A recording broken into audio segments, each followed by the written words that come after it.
Hi everyone, welcome back to the channel. So if you missed my last video about my 2023 roundup and goals for 2024, you will have heard that we are trying the carnivore lifestyle this month and I am 1 week into it.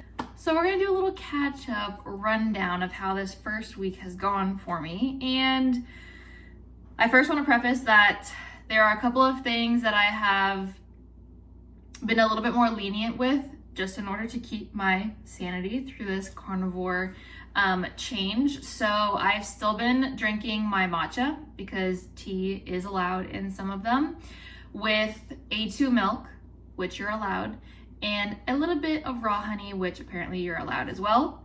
And then one other thing that I've included is just having some sort of like acidic dip for the meat. So I've been doing a little bit of vinegar and hot sauce, and a hot sauce that doesn't have any sugars or anything bad in it.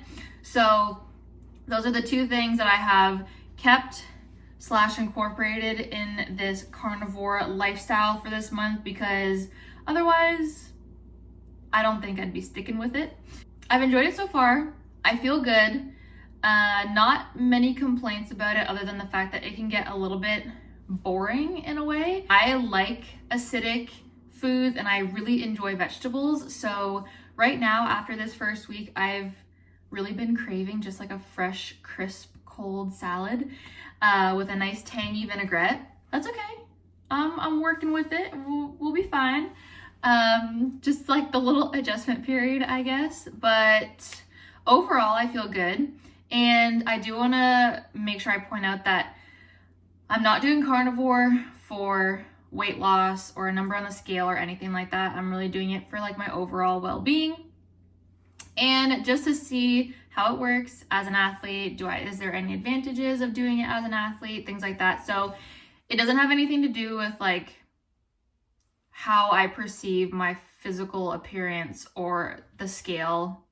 I have worked with an intuitive eating coach in the past, and that was like really transformative for me in terms of like my mentality around food. And so I don't want to take away from any of that mentality just because I'm going carnivore for a little bit. So definitely have the right mental headspace for this, because I've really wanted to move away from like super restrictive diets and counting calories and this and that and like being afraid of food and stuff. So I'm doing carnivore in the way that is going to work for me. And if I feel like I get to the point where I can't do it anymore, then that's fine. I'm not gonna feel guilty about it. Let's talk about how I've been feeling in terms of like my workouts and speed training sessions, which has been really interesting this week actually, because with the holidays, we were out of the gym for 2 weeks and hadn't done a speed session in 2 weeks. Yesterday, I did my first speed session back. That was Friday. And I was able to maintain where I was at from when we finished in 2023. So ball speeds were still great, upwards to the 160s. So almost getting to that 160 range. And then my club head speeds were still at the level that I left them at before the holidays, which was really, really nice to see. And it didn't feel like I was I didn't feel like I had to be like strenuous or anything in the way that I was training. It felt like it came very easy to me, which was really nice. And then we also tested in the gym for our 3-rep maxes. So in November, we tested 3-rep maxes and had pretty good baselines. So I was curious to see where I'd be at after 2 weeks off from the gym plus starting carnivore. So my 3-rep maxes for front squat, deadlift, and bench press actually all went up by 5 pounds each, which was really nice to see. And in terms of soreness, like typically when you take 2 weeks off from the gym and you get back into it, you're fairly sore for that week period of time. But I'm definitely not as sore as I typically would be previously. So yes, I've been a little bit sore, but it doesn't feel like soreness where I can't move and function properly, which is what I have previously experienced when taking 2 weeks off from the gym. So that was kind of a nice little bonus to see. And yeah, so I'll include some pictures and little videos that we've taken throughout this week on what we've been eating.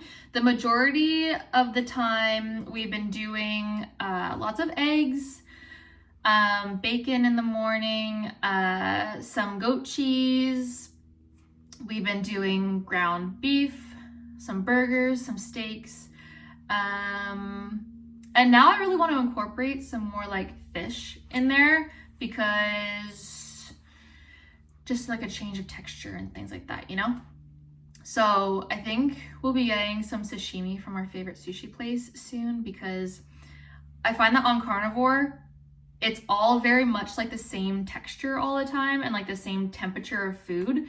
And typically when we usually eat, it's like we have like crisp vegetables or like fresh chilled avocado mixed into our bowl. And so the lack of texture variety has been really interesting and difficult to kind of manage because I don't know, you get so used to, you know, having such a variety in your meals, and then going to Carnivore, it's like, where's my variety? Like, where's my fun? You know what I mean? So we're gonna definitely go and get some sashimi from our favorite sushi place because it'll just be a nice change of texture and temperature because everything that you eat on Carnivore has to be like cooked and all that kind of stuff. So yeah, that is how it's been going so far. And yeah, so I hope you guys enjoyed this video, this little update video. I'll keep you guys posted on more stuff in the next coming weeks, and I will see you again soon.